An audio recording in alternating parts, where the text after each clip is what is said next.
नमस्कार दोस्तों, मैं विवेक एक बार फिर से अपनी YouTube channel stock trading technique पर आपका हार्दिक स्वागत करता हूं। दोस्तों, आज का सेशन तो आपने देखा होगा कितना वॉलेटाइल रहा।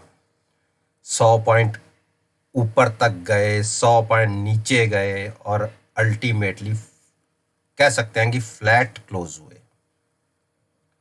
बाकी मैंने जो अपनी वीडियो में कहा था उसको अगर आपने एनालाइज नहीं किया तो आप मेरी कल की वीडियो देखिए और आज के सेशन के साथ कंपेयर कर सकते हैं। रिजल्ट्स आपके हाथ में खुद ब खुद होंगे। अब कल के लिए यानी 22 अक्टूबर के लिए क्या पॉसिबिलिटी बनती है, चलो उसको एक बार ऑन स्क्रीन डिस्कस करते हैं। देखिए, निफ्टी इस टाइम जब मैं ये वीडियो रिकॉर्ड कर रहा हूँ तकरीबन 6 बजे शाम के, तो निफ्टी की ट्रेडिंग हो रही है 11,920। आप जानते हैं कि फ्यूचर्स 24 घंटे ट्रेड होता है। और देखिए, जो मैंने आपको नीचे की रेजिस्टेंस 11,773 और ऊपर की जो नीचे का सपोर्ट और ऊपर की रेजिस्टेंस थी 12,000 की, दोनों प्राइसेस को आज के दिन में इंडेक्स ने छुआ। देखिए, ना तो ऊपर गया, जो इस ट्रेंड लाइन को, जो मेरे को ये ट्रेंड लाइन जो मुझे जिसको ब्रेक करके ये नीचे आया था, मैं थोड़ा सा इसको बड़ा करता हूं, जिसको ब्रेक करके ये नीचे की तरफ आया था और आज की अगर देखा जाए तो यही इसको टच किया और वहीं से नीचे, और देखिए नीचे की सपोर्ट को भी टच ही किया है, ना ऊपर गया ना नीचे गया, क्लोजिंग इसके बीच में आई। और मैंने आपको कहा था कि क्लोजिंग अगर हमें 11,775 के नीचे की मिलती है तो हम बेयरिश साइड पे ट्रेड करना शुरू कर देंगे। उस केस में हम 11,570 तक गिर सकते हैं। सपोर्ट जरूर मिलती 700 के आसपास, लेकिन उस टाइम नीचे तक गिर सकते हैं, लेकिन फिर लौट के वापस 9 दिन की मूविंग एवरेज के ऊपर ही क्लोज हुआ है। तो अब यहां से अभी डायरेक्शन निफ्टी की नहीं कह सकते कि इसने किस तरफ जाना है, जो ये कैंडल जनरेट हुई है। बाकी मेरा कहना है कि अगर कल के दिन के अंदर 12,000 जो कल का प्राइस निकलता है 12,035, अगर उसके ऊपर की कम से कम क्लोजिंग मिलनी चाहिए, तब हम सोचेंगे बाइंग करके ले जाना है। उस केस में आपको 200 पॉइंट्स की मूव आपको देखने को मिल सकती है ऊपर की साइड। लेकिन जब तक इसके बीच में प्राइसेस ट्रेड कर रहा है, अगर आप 100-150 पॉइंट की निफ्टी के रेंज के अंदर ट्रेड करना चाहते हैं तो बिल्कुल, अगर 11,775 के आसपास या 800 के आसपास आए तो आप बाई कर सकते हैं, 12,000 के आसपास जाए तो आप सेल कर सकते हैं। तो इस तरीके से आप एक ट्रेडिंग व्यू जनरेट कर सकते हैं अगर निफ्टी इसी के अंदर मूव करती रहती है। लेकिन मैं किसी भी तरफ की अगर क्लोजिंग बेसिस के ऊपर रेंज ब्रेक करेगा तो मैं तब बाइंग करूंगा। क्लोजिंग बेसिस के ऊपर रेंज आपको डिसाइड हो जाती है अगर आप देखें कि 3:25 के आसपास निफ्टी कहाँ मूव कर रहा है। आपको लगता है कि 12,040 के ऊपर की उसकी क्लोजिंग मिल जाएगी तो आप बाइंग करके ले जा सकते हैं। नीचे की तरफ लगता है कि 775 के नीचे ब्रेक कर रही है तो आप वहां पे सेल करके जा सकते हैं। तो ये ट्रेडिंग रेंज के अंदर मैं अपना मेरा पर्सनल व्यू है कि मैं ट्रेडिंग नहीं लेता। बाकी दोनों तरफ के हमें टारगेट्स देखने को अचीव हो गए। तो अब हम बात कर लेते हैं बैंक निफ्टी। बैंक निफ्टी ने एक, देखिए इसमें भी जो क्लोजिंग आई है, नो डाउट बहुत अच्छी क्लोजिंग है, 700 के आसपास की क्लोजिंग है। कल की क्लोजिंग हमारी 500 से नीचे की थी।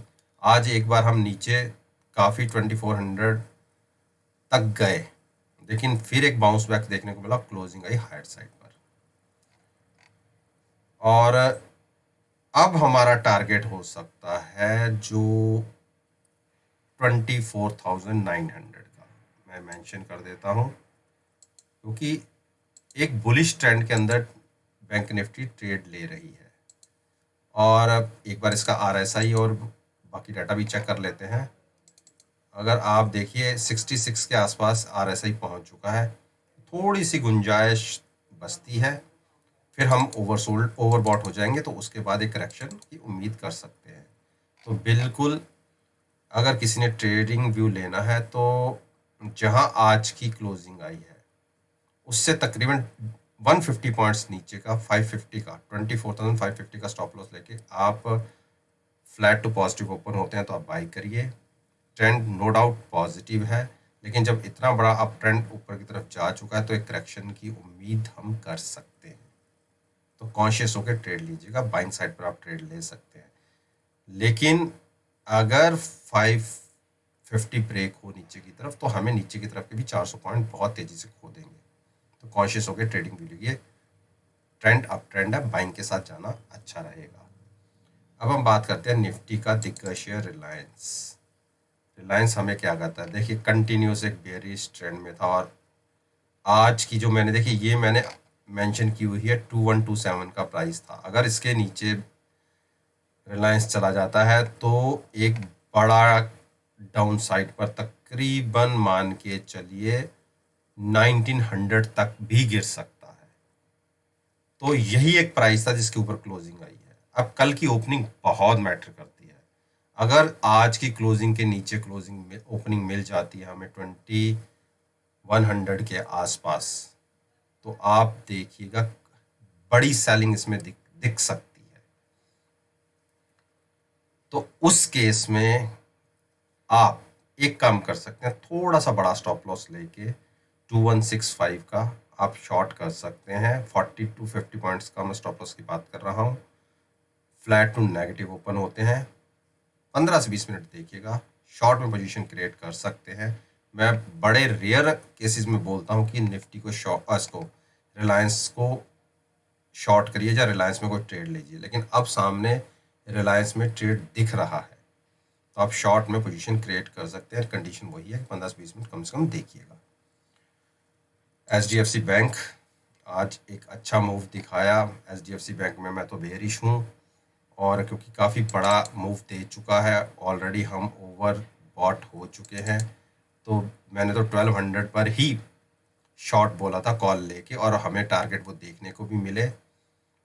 हम 1168 तक गिर भी गए थे, तो अपनी पोजीशंस तो हम एग्जिट हो गए। अब भी ऐसा कुछ नहीं है, आप 1283 का जो मूव है यहाँ तक एक बार जा सकता है, लेकिन किसी को शॉर्ट करना है तो करंट प्राइसेस के ऊपर भी शॉर्ट कर सकते हैं। स्टॉप लॉस होगा थोड़ा सा बड़ा 1280 का।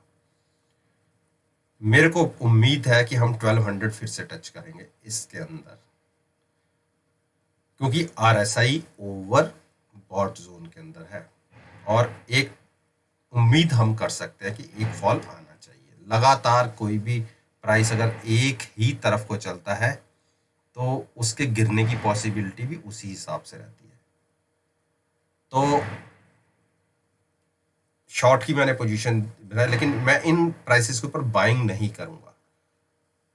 1283 के स्टॉप लॉस के साथ प्राइस अगर 1255 के आसपास ट्रेड करने लगे तो ऊपर जाए, ऊपर खुले, ऊपर जाए, और देखिएगा 1255-60 के आसपास ये थकेगा थोड़ा, तो उस केस में आप 20 रुपए के स्टॉप लॉस के साथ शॉर्ट में कोई पोजीशन लीजिए, इन प्राइसेस पर नहीं। अब बात कर लेते हैं इंडस बैंक। इंडस बैंक ने नो डाउट बुलिश ट्रेंड में है, और मैंने आपको अपनी पिछली तमाम वीडियोस में बोला था कि हम 644 का टारगेट छू सकते हैं, और जो आज के दिन में हमने छू लिया। अब नजर रखनी होगी 645 के ऊपर की क्लोजिंग की। उसके ऊपर की अगर क्लोजिंग मिलती है तो 670 बहुत स्पीड से जाएंगे, लेकिन अगर वहां पे इसको फिर थकावट होती है, क्योंकि पिछले आप 10 दिन का ट्रेडिंग रेंज देख लीजिए, इस प्राइस के ऊपर की हमें क्लोजिंग नहीं मिली, और ये ट्रेंड यहाँ से नहीं है, आप ये ट्रेंड यहाँ से देख सकते हैं तकरीबन 1 सितंबर से। ऑलमोस्ट 2 महीने होने वाले हैं, हमें इसके ऊपर की एक भी क्लोजिंग नहीं मिली, तो इसके लिए स्ट्रॉन्ग रेजिस्टेंस है।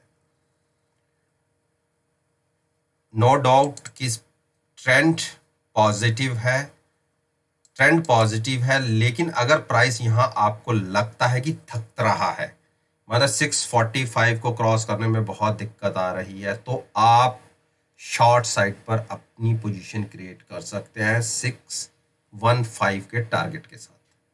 लेकिन अगर 645 क्रॉस होकर ट्रेड होना शुरू हो जाए, स्टॉप लॉस आपके अपने हिसाब से होना चाहिए, उस केस में आप 30 रुपीज ऊपर की भी जर्नी देख सकते हैं। लेकिन मेरा अपना पर्सनल ओपिनियन ये है कि 645 के आसपास प्राइस थकेगा, और हो सकता है हम वहां से एक डिप ले लें 620 तक की। HDFC, देखिए HDFC में मैंने आज शॉर्ट की पोजीशन क्रिएट की और बहुत अच्छा मुझे ट्रेड देखने को मिला। मैंने कॉल बाय करके फ्यूचर सेल किया था 56 के 2056 के रेट पर मैंने फ्यूचर सेल किया था और 44 पर मैंने 2050 की कॉल बाय की थी। मार्केट में एक तरीके से जब क्रैश आया तो मुझे 24 पॉइंट्स जो मेरा ऑप्शन का लॉस था उसको निकालने के बाद में 24 पॉइंट्स मुझे जनरेट हुए। तो इसी तरीके से मैं इसमें कोई बड़ा बुलिश रन नहीं देख रहा। आप ये देखिए, अगर मैं आपको दिखाऊं तो RSI 72 के आसपास है जो एक करेक्शन की उम्मीद जगाता है। तो आप उम्मीद पे काम करिए। पॉसिबिलिटी देखिए 2065 तक मैक्सिमम साइड पर गया है, नो डाउट, लेकिन ऑप्शन के साथ ट्रेड करने में रिस्क मिनिमाइज हो जाता है और प्रॉफिट की पॉसिबिलिटी 80 to 85% होती है। तो ट्रेडिंग व्यू वैसा ही है। 2050 की आप कॉल लेके आप इसको फ्यूचर्स को सेल करके चल सकते हैं नियर अबाउट 60 के आसपास जब फ्यूचर हो। तो मैं उम्मीद कर रहा हूं कि एक बार प्राइस 1980 के आसपास आना चाहिए। ऑप्शंस के थ्रू ट्रेडिंग का मैं व्यू ले रहा हूं। बाकी मैं यहां से बाइंग तो बिल्कुल नहीं कहता। हाँ, सेल कर सकते हैं यहां से 20 रुपए ऊपर जाके कॉल बाय करके। बात करें कोटक महिंद्रा बैंक। कोटक महिंद्रा बैंक में मैंने जैसे आपसे बताया हुआ कि मेरा एक पेयर है, मैंने 1340 की कॉल और पुट दोनों सेल की हुई है। 88 का मुझे ऑप्शन का मिला था, उसमें प्रीमियम 88 रुपीज पर शेयर के हिसाब से, जो आज मैंने तकरीबन 19 रुपए प्रॉफिट पर स्केल ऑफ ऑर्डर कर दिया। तो 90% मैं अपने ट्रेड्स ऑप्शंस के थ्रू लेता हूँ, वो भी ऑप्शन सेल करके। तो आज इसने 1400 को टच किया है। देखिए 4 दिन के अंदर इसका प्राइस नीचे से 100 रुपीज गेन कर चुका है। जब इतना गेन कर चुका है, लेकिन RSI में अभी गुंजाइश बाकी है, लेकिन इस प्राइसेस पे हम बाय तो करेंगे नहीं। ठीक है, हम वेट करेंगे एक करेक्शन का, और अगर हमें हेल्दी करेक्शन मिल जाती है 30 से 40 पॉइंट की तो हम वहां बाइंग करेंगे। देखिए 1353 अगर ब्रेक हो जाता है नीचे की तो एक बार 30 से 40 पॉइंट और गिर सकते हैं, लेकिन अगर किसी ने बाइंग करना है तो थोड़ा सा करेक्शन की वेट कर ले तो आप बाइंग करिएगा। इन प्राइसेस पे बाइंग तो नहीं बनती। हाँ, किसी को ट्रेड लेना है, क्योंकि जो ये वी शेप रिकवरी आई, देखिए यहाँ से टूटे हम और यहाँ से हम ऊपर तक गए, तो इसको हम वी शेप रिकवरी कह सकते हैं। तो जिसमें थोड़ी सी करेक्शन एक बन सकती है, क्योंकि RSI तकरीबन ओवरबॉट जोन में आने वाला है। तो आप अगर प्राइस 1400 के आसपास जाके रुके तो आप 1400 की कॉल लेके शॉर्ट कर सकते हैं। मिनिमम रिस्क होगा और मैक्सिमम प्रॉफिट होगा इसके अंदर। अब हम बात करते हैं ICICI बैंक। ICICI बैंक ने एक अच्छा टारगेट अपसाइड का दिखाया 428 के आसपास का, लेकिन देखिए इसकी भी जर्नी पिछले हाई को भी तोड़ के ऊपर निकल गया। तो हाईएस्ट क्लोजिंग आई है और RSI में थोड़ी सी गुंजाइश अभी और जाने की है, लेकिन 430 के आसपास इसके अंदर एक शॉर्ट बनता है। 430 के आसपास अगर प्राइस ट्रेड करना शुरू करे तो आप कॉल बाय करके फ्यूचर सेल कर सकते हैं, लेकिन उस दिन ट्रेड मत लीजिए जिस दिन इसके रिजल्ट्स हो। एक्सिस बैंक की जो मेरा टारगेट था 511 का, देखिए ऑलमोस्ट 3 से 4 रुपए से अभी रह गया है, और ये टारगेट मैंने आप देखिए कब दिए थे। आप मेरी पिछली वीडियोस को देखते, मैंने 511 का टारगेट दिया था और ऑलमोस्ट हम ये कह सकते हैं अचीव हो गया। अब मुझे लगता है कि 511 के पास जाके प्राइस थकेगा। देखिए बाइंग तो इतने ऊंचे लेवल पे मैं रिकमेंड नहीं करूंगा कि आप करके चलिए, लेकिन जैसा पिछले तकरीबन 8, 10, 15, 20 दिनों से ट्रेंड अपसाइड का दिख रहा है, तो उसके साथ ट्रेंड के साथ जाना तो बनता है। लेकिन एक चीज़ें और हमें इंडिकेशन दे रही हैं कि हम ओवर बॉट जोन के अंदर है। तो ओवर बॉट जोन में तो बाइंग करके ट्रैप होना, इससे अच्छा एक करेक्शन का वेट कर लीजिए, तब हम बाइंग करेंगे। हाँ, किसी ने अगर शॉर्ट करना है तो आप 510 के स्टॉप लॉस के साथ, प्राइस अगर 5 या 7 के आसपास भी हो तो आप शॉर्ट कर सकते हैं। उस तरीके से आपको 4 से 5 से 10 रुपए भी बहुत इजीली मिल सकते हैं। टारगेट जो मेरे को दिखता है एक बार 480 के आसपास आना चाहिए। SBI, देखिए SBI में मेरी खुद की अपनी पोजीशन है। मैंने 195 की कॉल लॉट के साथ सेल की हुई है और जिसमें अच्छा प्रॉफिट भी दिख रहा है मुझे, लेकिन जो मैंने पिछली एक रेंज बताई थी, देखिए 207 के आसपास जाके प्राइस थकेगा और बिल्कुल उसको छुआ और वहीं से नीचे आ गया। देखिए इस करेक्शन को तो मैं कह सकता हूँ मार्केट के साथ नीचे गई, लेकिन ये वाली जो करेक्शन ऊपर वाली थी ये तो सुबह आई है 207 लगा के, तब हम नीचे गिरे। इसको तो मैं ये नहीं कहता कि मेरी कोई अचीवमेंट थी, ये मार्केट के साथ क्रैश आया, लेकिन 207 का टारगेट मेरा था, उसके ऊपर क्रॉस होके हमें क्लोजिंग नहीं मिली, उसी के नीचे की क्लोजिंग मिली है। तो जब तक 207 के ऊपर हम क्लोज नहीं देते, हम ज़्यादा बुलिश साइड पे इसमें नहीं बैठेंगे। हाँ, किसी को शॉर्ट में कोई पोजीशन, ट्रेंड अप ट्रेंड है, लेकिन फिर भी कहता हूं कि अगर किसी को शॉर्ट में पोजीशन लेनी है तो वो 207 का स्टॉप लॉस लेके, अगर जहां हम क्लोज हुए हैं उसके नीचे अगर ओपन हो जाते हैं और कंटिन्यूस वहीं ट्रेड करने रहते हैं तो आप शॉर्ट में पोजीशन बना सकते हैं। एक बार हम फिर शायद, जिसमें मेरी पॉसिबिलिटी लगती है मुझे 80 to 85% कि हम फिर से एक बार 200 के आसपास जा सकते हैं। तो दोस्तों, ये वो 10 स्टॉक्स थे जिनके ऊपर मैं अपना ओपिनियन रोज आपके साथ शेयर करता हूं और कहता हूं कि आप मेरी वीडियो को नेक्स्ट ट्रेडिंग सेशन के साथ एनालाइज कीजिए और यकीन मानिए रिजल्ट्स आपको बहुत अच्छे देखने को मिलेंगे। वीडियो अच्छी लगी हो तो लाइक कीजिए, शेयर कीजिए और मेरे यूट्यूब चैनल को सब्सक्राइब करना मत भूलिएगा। इसी बात के साथ मैं आपसे विदा लेता हूँ और एक नई वीडियो के साथ फिर से आपके सामने आऊँगा। तब तक के लिए धन्यवाद, take care and have a nice